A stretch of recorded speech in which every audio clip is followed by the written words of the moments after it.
George Humphrey is our guest for the balance of the hour. He popped by the office last week to get some more copies of Fall of the Republic, my new documentary film that he's a big part of, one of our economists that we have in there, breaking the facts down. I think we have 3 economists in the film, and you're one of the most informative. And I said, why not just come in for most of an hour next week? And we're very honored to have him with us. He is a degreed economist, very successful businessman, former Austin City councilman, author, filmmaker. And he's been somebody fighting the New World Order longer than I have been. He's been fighting it, 18 years or so.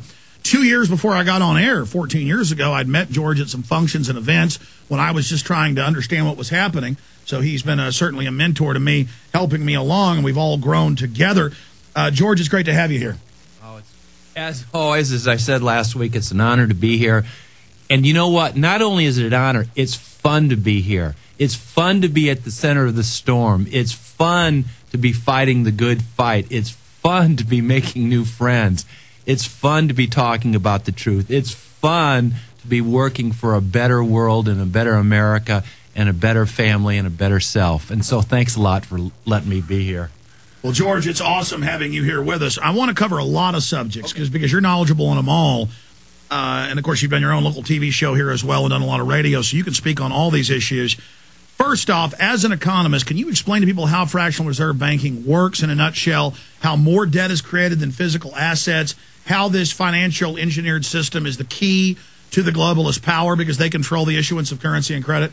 Well, we'll boil it down to about 1 minute. And what you need to remember is the initials OTA. OTA, out of thin air. And back in 1776, Rothschild, together with when he started the helped start the Illuminati, they realized that by creating fractional reserve banking, is that they could convince the people of the nation to put in their gold and silver and assets and give them a script or a piece of paper that said that they had it, and then they would make loans based upon this script. Now, as time went on, the reserves that were backing the deposits got smaller and smaller and smaller and smaller. Now, our founding fathers were very, very hip to this, each and every one of our founding fathers. That's why they put in Article 1, Section 7 and Article 1, Section 9 that our banking system had to have gold and silver as a backing. It was to be controlled by the public, and that money was supposed to have real value and not just be a commodity. And, of course, this has been the central fight within our nation from 1776 through today. And Washington and Jefferson and Madison and Thomas Paine all talked about it. And then John Quincy Adams talked about it. Andrew Jackson talked about it, and they tried to assassinate him 5 times. Abraham Lincoln came in. This has always been the main threat to our country. This is the number one threat because whoever follow the money. When I first got elected on the city council, I forgot who it was, but they came into my office and he said, always follow the money. And this is in little bitty Austin politics. And so when you wanted to find out what was going on, and I got very hip to that very quick. Always follow the money because that is the way the puppet masters control us, through the money, number one. And so then through Abraham Lincoln and McKinley and Ford and then up to John F. Kennedy and now to Dr. Ron Paul, we are all talking about the discrepancy between what the Constitution says and where we're supposed to have a currency, a banking system that's controlled by the people, backed by gold and silver, a hard currency, versus what we have, which is the Federal Reserve Banking Act. And, of course, as all of you know by now, it's not federal. There's no reserves. And it's hey, George, that's a big deal. 10 years ago, you couldn't say, as you all know. Now, in major polls, 75 to 80% know it's private, want it abolished or audited. I mean, we've had a complete flip. I mean, 10, 15 years ago, maybe 5% of people knew? Now, I mean, look, we've had huge success, thank God. I am so glad you brought that up because 15 years ago when I talked about this, I had to speak it with a very hushed voice and show all the numbers and show everything, and people's eyes would get real wide. You're saying, there's nothing behind our money system. The Federal Reserve is not a government agency. And now, almost everybody knows it. The people at Starbucks, the people at Walmart, people are hip to this. And we have to thank you. We have to thank Dr. Ron Paul and the hundreds of thousands of patriots all around this country. The real power, the real credit goes not just to the the leaders fighting this, but the people that have been person to person with the books, the films, the events. It is the people. Exactly. And that's the reason the establishment hasn't just killed us. 20, 30 years ago, they would kill people. Absolutely. For talking about this. They would kill congressmen. What was the fellow's name? McDonald? Larry McDonald. He got whacked in 1981. Well, they would kidnap congressmen and senators' kids and kill them if they spoke out.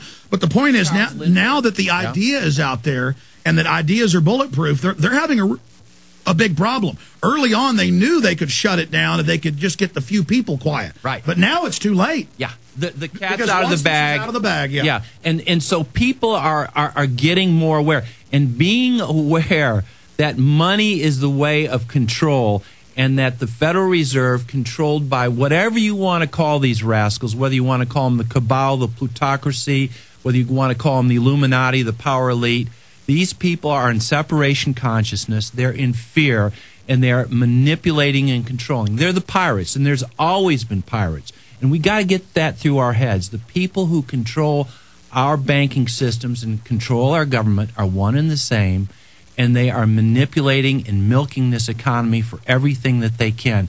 And they are creating, and it's not money. They're not creating, don't use the word money. They're creating debt-based currencies. And debt obligations. Our currency is debt. Yes. And it is absolutely the biggest mathematical scam you can get. And it's like a hockey stick. If they charge 2 or 3, if the spread is 2 or 3%, at first the difference between the loans and what is owed is very small, but incrementally. And that's one thing that the Illuminati always does, is that they've worked incrementally and that patiently. As time goes on, that debt based upon other debt continues to go up. And so now it's going up like a hockey stick, and the actual debt on the debt is getting as big as the equity itself. And remember, with fractional reserve banking, this money can never be paid back. Let's say we cut back all government spending and all taxes went to paying off the debt. It is still mathematically impossible to pay off the debt. And of course, we're not going to stop spending. We're not going to stop creating debt. As I heard Dr. Roberts just speak, and he was an incredible guest, and I really give you a lot of credit for having him on. He was saying, as we were talking about last week, this year's federal budget debt is 400% greater than the year before. That is absolute, incredible insanity. You can't get out of debt by digging the hole deeper. You can't do it. And it's made up debt to the private banks. Of course it is. And all this money is going... Here's a question. We're approaching an end game here. Yes. What do you think the time frame? A few months ago, filming Fall of the Republic at your house, we were standing around the kitchen drinking tea, talking about the time frames, whether it's going to be inflation or whether it's going to be depression, what's going to happen with the currency. How do you see this unfolding? Okay, first of all, we have to learn from history. And in 1989, a very similar situation hit Japan.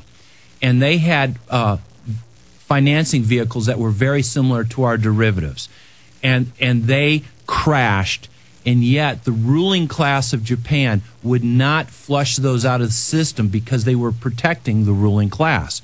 Now, Japan is the most productive nation per capita in the world. Difference. They have just glistening industry, incredibly hardworking, focused people. So you give us the same recipe, but with our big welfare state and laziness, we're dead meat. Yes. And Japan, in the period of time since 1989, their amount of monies that they have spent from their federal government trying to fix this situation has been approximately equal to what we're doing right now. And Japan, even though they're one of the world's leading exporters, they're incredibly technologically advanced. They have had 20 years of recession. The Nikkei was at 39,000. It's 9,000 right now. The real estate boom has gone down. And I go to Japan all the time. I'm going to be going there shortly. And it's an amazing place. These people work. They're educated, and they're focused on creating money. And they've been going for 20 years, and they're still in the hole because all of the money that they're producing, all their profits, is going to pay the interest on their derivatives. It's called the Japan syndrome. And so we are in a very, very similar situation here.